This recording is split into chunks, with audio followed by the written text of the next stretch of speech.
Hello, so today I'm going to be doing my assignment for the scenario where the man falls off, falls and cuts off his leg while working outside Darwin. Okay, so as I'm walking around Darwin, I hear screams for help. As an emergency medical responder, I will respond to any calls for help. So upon arriving on the scene, I see a man with a severed leg. Immediately, I understand that this is something for more advanced emergency personnel, so I designate someone to call 911. And I clear any and all bystanders out of the way as well, just to create a safe space, because I don't know what's going on. So in my primary assessment, obviously, I'll put the latex gloves on, and I'll put on eyewear since I see blood squirting all over the place from the severed leg. In this scenario, I'm going to imagine that he is hemorrhaging blood. And it looks like it's going to be out of an artery because it's a bright red blood and it's splurting through, just like it's being pushed by the heart. So this signifies that there's a major bleed going on that needs to be addressed and fixed, or else the patient may or may not die.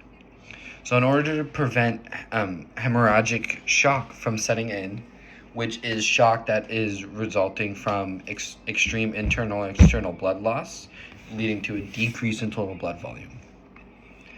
All right, so on top of this, it's also a multi-system trauma, because not only is the skeletal system impacted from the severing of the bone, but it's also the circulatory and the nervous system as well, from the nerves, veins, arteries, and the capillaries that have been destroyed due to the chainsaw.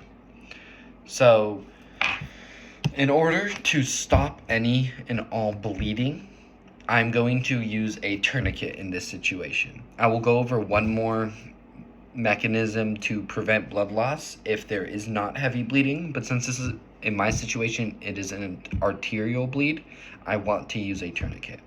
So in order to use a tourniquet, you're going to position it, if the injury is here, about 2 inches above the spot of the injury.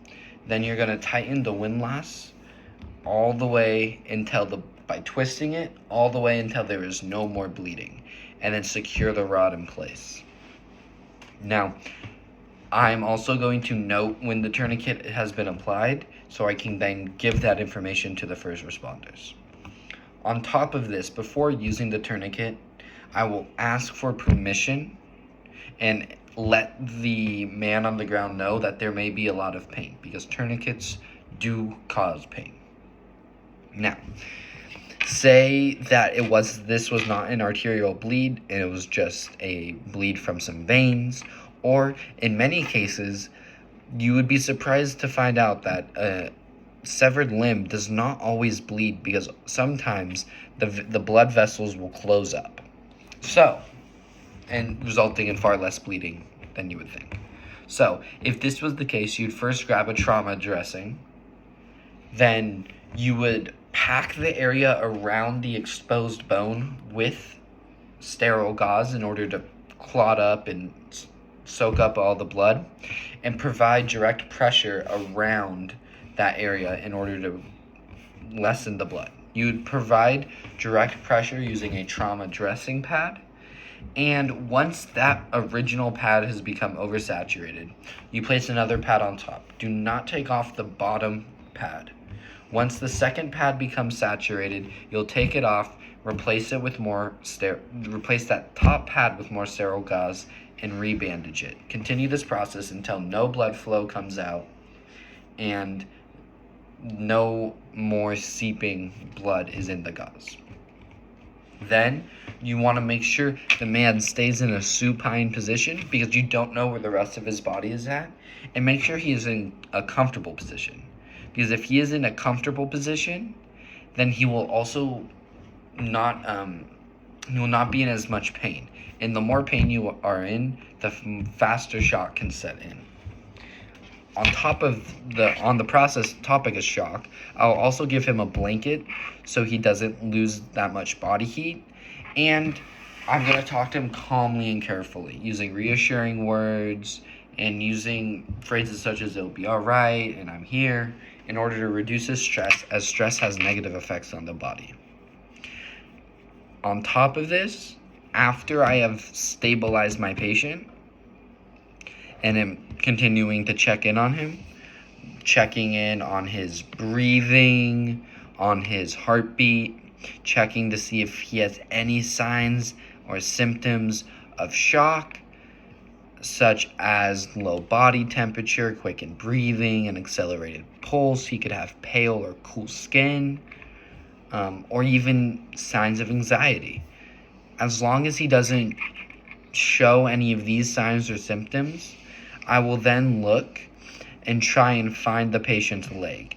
Once I find the patient's severed leg, I will then carefully wrap it in a sterile gauze, hopefully one that has been moistened in a sterile saline solution, if at all possible, and then try to get a big bucket with some ice to keep his leg cold. This is because with more advanced medical technology, we are now able to reattach legs and have it be less complicated than it was in the past.